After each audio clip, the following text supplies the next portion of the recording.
Have you ever brushed off a strange ache and thought, oh, it's just age catching up with me? Maybe a pain in your chest, your back, or your stomach that comes and goes. You take a painkiller, lie down for a bit, and tell yourself it's nothing serious. I've done that too. We all have. But sometimes, the pain we ignore, the one we assume is harmless, can actually be our body's way of waving a red flag, begging us to pay attention before it's too late. You see, pain is not just discomfort. It's communication. It's our body's language, the way it tells us something's wrong. And as we get older, that language becomes even more important to understand. Because the truth is, our bodies don't recover like they used to, and small problems can turn into serious ones much faster. In this video, we're going to talk about a few kinds of pain you should never ignore, the kind that might seem minor but can actually warn you about life-threatening conditions. And no, this isn't meant to scare you. It's to empower you. Because when you know what to look for, you can take action early, and sometimes, that action can literally save your life. Let's start with one of the most commonly ignored pains, chest discomfort. I say discomfort because not everyone feels it the same way. Some people expect a sharp pain like in the movies, clutching their chest dramatically, but in real life, heart pain can be sneaky. It can feel like pressure, tightness, or even just a burning sensation, almost like indigestion. You might think, it's just something I ate, and carry on with your day. But if that feeling keeps coming back, especially with shortness of breath, dizziness, or pain spreading to your arm, neck, or jaw, don't ignore it. I remember a close friend of mine, George, who used to shrug off his chest tightness every time he went up the stairs. He said, "I'm just getting old, that's all."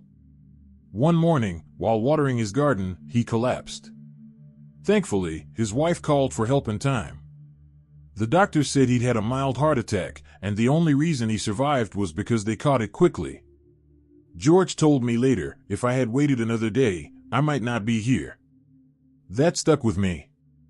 You don't have to live in fear, but you do need to listen to your body. Chest pain, even mild or occasional, is your body asking for attention. Don't dismiss it. Let a doctor rule out the serious stuff first. It's always better to find out it's nothing than to wait until it's too late. Now, let's talk about another kind of pain that often gets ignored, persistent pain in the back or between the shoulder blades. You might think it's just muscle strain or maybe arthritis. But sometimes, back pain, especially sudden or intense, can signal something more dangerous, like an aortic aneurysm. That's when the main blood vessel in your body starts to bulge or tear. It sounds dramatic, but it often starts as a dull ache, nothing alarming at first. A man in my neighborhood once described it as a deep soreness that just wouldn't go away. He kept stretching, using heat pads, thinking it was a pulled muscle. One day, the pain got unbearable, and he finally went to the ER. Turns out, he was hours away from a life-threatening rupture. The doctor said that if he hadn't come in when he did, he might not have made it. I don't share this to frighten you, but to remind you, pain that lingers, pain that's different from your usual aches, deserves attention. Especially if it's new, sudden, or comes with symptoms like shortness of breath, sweating, or dizziness. And while we're at it, let's not forget about abdominal pain, the kind we often blame on gas, bloating, or indigestion. As we get older, our digestive system slows down, and it's easy to assume every stomach pain is harmless. But if you ever feel sharp or ongoing pain in your upper abdomen, especially after eating, it could be your gallbladder or even your heart. Women, in particular, often experience heart-related pain in the stomach area instead of the chest. That's why so many heart attacks in women over 60 go unnoticed until it's too late. If your pain gets worse when you lie down or feels like pressure that radiates to your back, don't wait it out. Get checked. A simple scan or test can make all the difference. I know what you might be thinking, I don't want to bother the doctor for every little thing. But let me tell you something I learned the hard way. Doctors would much rather see you early and find nothing, than see you late and wish they could have done more. We've grown up in a generation that prides itself on toughness. Just walk it off, don't make a fuss, I'll be fine. But real strength isn't about ignoring pain. It's about caring for yourself enough to act on it. Because the truth is, ignoring your pain doesn't make you brave, it makes you vulnerable. Listening to your pain, that's what makes you wise. Pain is not punishment. It's protection. It's your body saying, something's not right, help me. I once heard a doctor describe pain as the body's smoke alarm. When the alarm goes off, you don't just take out the batteries because it's loud, you check for fire. The same goes for your health. You don't silence the signal with pills or excuses. You find out why it's happening. So, the next time you feel that strange ache in your chest, that persistent back pain, or that uncomfortable pressure in your stomach, don't dismiss it. Take a moment. Listen. Ask yourself, is this normal for me? If the answer is no, it's time to get checked. You deserve to feel safe in your own body. You've taken care of others all your life, now it's time to take care of you. Because sometimes, paying attention to one small pain can save your life. Now that we've talked about some of the most common warning pains in the chest, back, and abdomen, let's explore another type of pain that's just as serious but often overlooked, the kind that affects your legs and nerves. Watching and feel that these insights are meaningful. Please type number 2 in the comments to let me know you're still with me.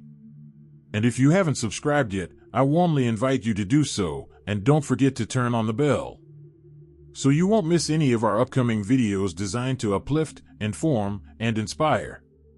Your support truly means a lot. It's what keeps us going and allows us to continue sharing thoughtful, helpful content just for you. Now, let's continue this journey together. When we think of serious pain, we often picture something sudden and dramatic. But sometimes, the pain that can signal real danger is quiet, the kind that whispers instead of shouts. And one of the most overlooked kinds of pain is the one that shows up in your legs. If you've ever felt cramping, tightness, or a dull ache in your calves when walking, especially if it goes away when you sit down, don't ignore it. That might not just be tired muscles. It could be a sign of poor circulation, or what doctors call peripheral artery disease, PAD for short. What that means is that your arteries, the little highways carrying blood through your legs, are narrowing because of plaque buildup. Now, it might not sound too serious at first. You might think, oh, I just need to rest a bit. But the truth is, PAD doesn't just affect your legs, it's a red flag for your heart too. People with this condition are at higher risk for heart attacks and strokes, because the same kind of plaque blocking blood flow in your legs can also block blood flow to your heart and brain. I remember a woman named Linda, a retired teacher who loved gardening. She told me her calves started hurting after walking just a few blocks. She thought it was arthritis and tried stretching, using creams, even soaking her legs in warm water. But the pain kept coming back. When her doctor checked, they found her leg arteries were 70% blocked. A simple scan and a few lifestyle changes made a world of difference. She told me later, I thought it was just leg pain. I never knew my heart was trying to warn me. So if you ever feel pain, tingling, or coldness in one or both legs, especially when walking, don't brush it off. Get it checked. Your legs are more connected to your heart than you might think. Now, another pain that deserves attention is persistent headaches, especially ones that feel different from what you're used to. I know, headaches are common, we all get them from time to time. Maybe it's stress, not drinking enough water, or staring at screens too long. But after 60, headaches can sometimes signal something more serious, like high blood pressure, vision problems, or even a stroke. If you ever feel a sudden, severe headache that comes out of nowhere, one that feels like the worst headache of your life, that's not something to wait on. Or if your usual headaches start feeling different, sharper, stronger, or more frequent, that's your body saying, something's changed. I once spoke to a gentleman who had been dealing with what he called sinus headaches for months. He'd pop a few painkillers, lie down, and wait for them to pass. One day, his headache hit harder, and his vision blurred for a moment. When he finally went to the hospital, they discovered he'd had a small stroke. Thankfully, it was caught early, and he made a full recovery. But his doctor told him that headache wasn't random. It was your body warning you.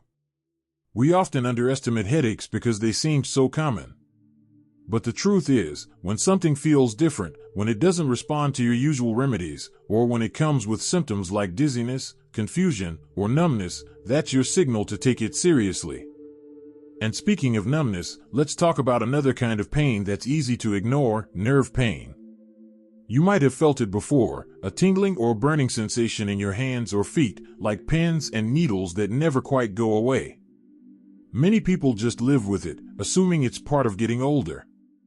But that kind of nerve pain can be a sign of something much deeper, often diabetes or nerve damage caused by poor circulation. When nerves start sending those signals, it means they're struggling. They're not getting enough oxygen or nutrition from your blood. And the scary part? If ignored, it can lead to permanent nerve damage or even foot ulcers that don't heal properly. I met an older man once, kind and soft-spoken, who told me he lost feeling in his toes over a few years. "It doesn't hurt," he said, "so I didn't think much of it." But that was the problem. When the pain stopped, it was because his nerves had stopped working. The doctors later told him he had advanced diabetic neuropathy. If he'd acted when the tingling first started, things could have been different. That's why I always say, even mild pain or tingling deserves your attention. Your body doesn't make noise for no reason. Every ache, every buzz, every burn, it's data. It's feedback. It's your body saying, check this out. Now, here's one that surprises a lot of people: jaw or neck pain. You might think it's just a stiff muscle from sleeping wrong or bad posture. But did you know that jaw and neck pain, especially when it happens alongside fatigue, nausea, or sweating, can actually be signs of a heart attack? It's more common in women, but it happens to men too. The reason? The nerves from your heart connect with the nerves in your neck and jaw, so when your heart is in distress, your body sometimes sends the message to those areas instead. That's why so many people mistake it for something minor, like a pulled muscle or tension. A woman I met in a cardiac rehab group told me her heart attack started as jaw pain. "I thought it was my dentures," she laughed later, but at the time, she nearly ignored it. Luckily, her daughter insisted on taking her to the ER. The doctors told her she was lucky to come in when she did. So, if you ever feel pain or pressure in your neck, jaw, or even your upper back, especially if it comes with shortness of breath or nausea, don't take chances. Get checked right away. It's not overreacting. It's protecting your life. There's a saying I once heard from a nurse: the pain you ignore today could be the warning you wish you'd listened to tomorrow. That line has stuck with me ever since. We all want to believe we know our bodies better than anyone else. And in a way, that's true. But that also means we have to respect what our bodies are trying to tell us. If something doesn't feel right, it probably isn't. Remember, pain doesn't always mean something's broken. It means something needs attention. It's not about living in fear, it's about living smart. You've made it this far in life because you've learned to listen to your loved ones, to experience, to wisdom. Now, it's time to listen to your body with that same care. Because it's not just about avoiding danger, it's about giving yourself the best chance to live strong, healthy, and happy for many more years.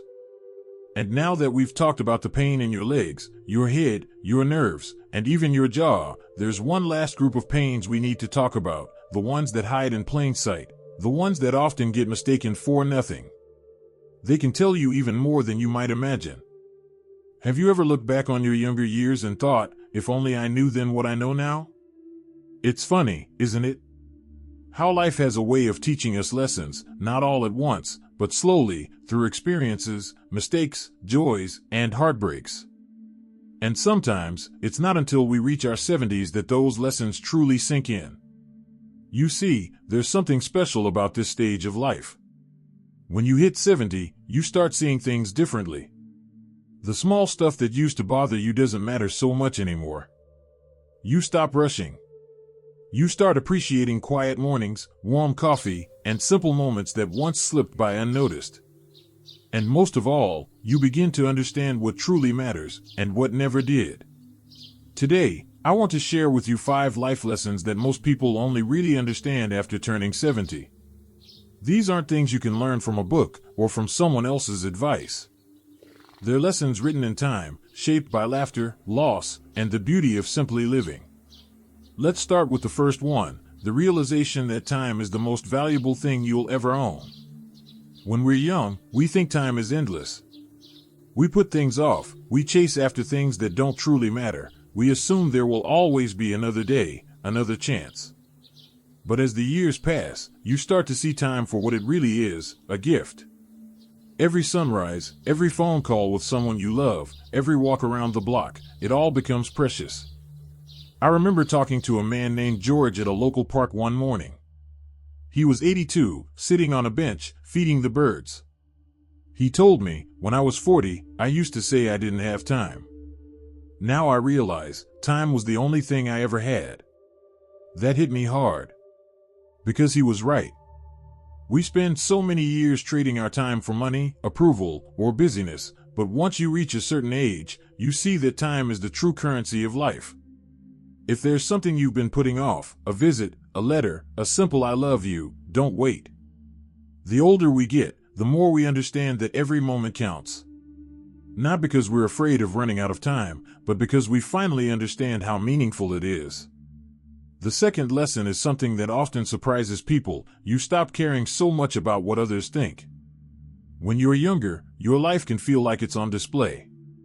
You worry about how you look, how people see you, whether you're successful enough, thin enough, social enough. But by 70, you've lived enough life to realize none of that really matters. What matters is how you feel about your life, your choices, your peace of mind. There's incredible freedom in that. Imagine waking up and not feeling the need to impress anyone. You wear what's comfortable. You say what you mean. You do what makes you happy, not what makes sense to everyone else. It's not about rebellion, it's about peace. A woman named Helen once told me, at 75, I finally started living my way. I stopped apologizing for liking solitude, for saying no to family gatherings when I'm tired, or for dancing in the kitchen when no one's watching. It's my life, and it feels good to live it for me. That's the gift of getting older. You stop performing and start being. You've earned that peace. And it's not arrogance, it's self-respect. When you've spent decades putting others first, raising children, caring for loved ones, working hard, you come to realize that your own joy matters too. You start choosing peace over perfection, authenticity over approval. The third lesson comes quietly, but it's one of the most powerful. People, not possessions, are what make life full. When we're younger, it's easy to get caught up in chasing things, a bigger house, a better car, new clothes, the next gadget. But after 70, you realize that all those things fade. They wear out, they get replaced, or they stop mattering altogether. What stays with you are the people, the laughter of a grandchild, the comfort of an old friend, the memory of holding someone's hand during hard times. If you've ever lost someone you love, you know that no amount of money can fill that space. Because connection, real human connection, is what gives life meaning. It's the conversations, the shared meals, the quiet understanding between people who truly care about each other. A man once said, when you reach your 70s, you realize you can't take anything with you, not your money, not your trophies, not your titles. The only thing that remains is the love you gave and the love you received. And he was absolutely right. So if you have people in your life that you love, tell them. Call them. Spend time with them. The moments you share now will become the memories that warm your heart later. You see, reaching 70 isn't about slowing down, it's about waking up. It's about seeing clearly what was blurry before. Now that we've talked about the importance of time, self-acceptance, and connection, there are still a few more lessons that only life can teach, lessons about letting go, about forgiveness, and about finding peace with yourself.